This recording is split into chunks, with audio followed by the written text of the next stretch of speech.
I wanted to share with you part of a talk I'm giving on a text called Faith in Mind. So I'm going to read parts of this text and comment on them for you. So the first passage I'm going to talk about is not seeing fine or coarse, how can there be any bias?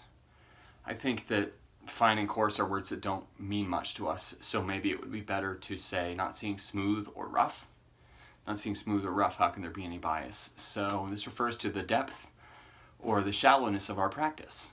If we're practicing to practice, then we're not really worried about whether our meditation is deep or shallow. We're not sitting there thinking, am I doing this right? Are my thoughts clearing? I don't know what's happening, right? We aren't sitting to attain enlightenment. We're sitting to sit.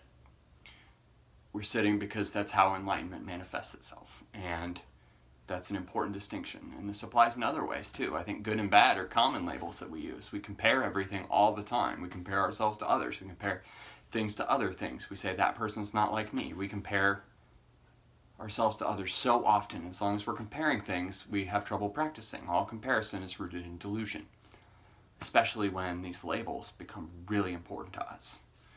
If we dwell in enlightenment, then we don't see things as good or bad. We just see everything as it is, without the filters that we put on everything, without the emotional baggage we bring into every situation.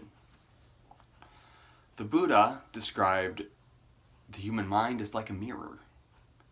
It doesn't have an image of its own, but it reflects whatever's put in front of it. One who is really involved in practice can become like a clear mirror, reflecting everything without any labels and preconceptions. That's the point, to be like a mirror and to just be in the world as it is, rather than bringing all my neuroses and all my preconceptions into whatever situation I'm in. The next passage says, the great way is broad, neither easy nor difficult. So, it seems difficult a lot of the time when we're practicing, right? I think easy and difficult are still labels, though. We could think the path is difficult, of course, but some of these concepts are really deep and hard to grasp. But if the path is our true nature, then it's simply there beneath our delusions. We just have to turn our minds in order to notice it. And the next passage is, with narrow views and doubts, haste will slow you down.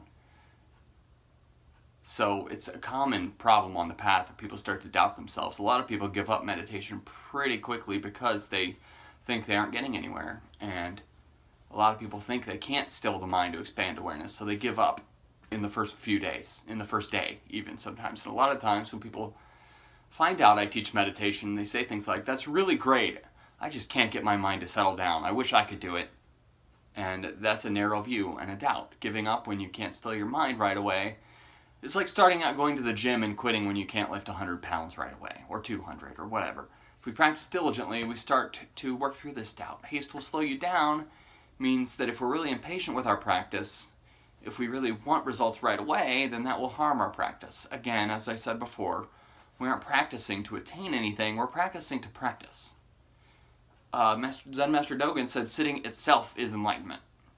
And I think that's an important view to have. We need to come at this with a passive attitude, because if we're beating ourselves up when we struggle, then we're not going to get anywhere, probably.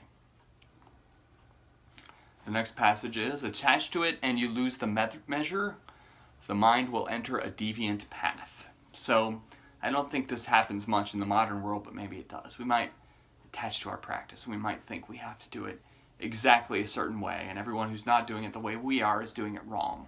And of course this isn't good. We need to be able to adapt our practice for whatever our circumstances are.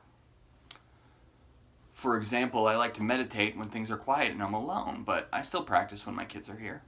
I have to adjust my practice to account for the kids being around, and sometimes I get them to practice with me. If I was just obsessed with things being quiet, that would be attaching to it and losing the measure. It would be just hard all the time. Sometimes I go to a temple that's right next to a fire station, and so often, well, not often, but at times, fire trucks come out of the station next door, and it's a wildly distracting thing, but I think it really helps us in the practice. So that is part of my talk on Faith in Mind, and it's going to be recorded on Daily Dharma Gathering, so if you're a Daily Dharma Gathering member, you'll be able to see it. I hope this talk has been helpful. I'm going to do little previews like these, I think, for my subscribers. Thank you very much.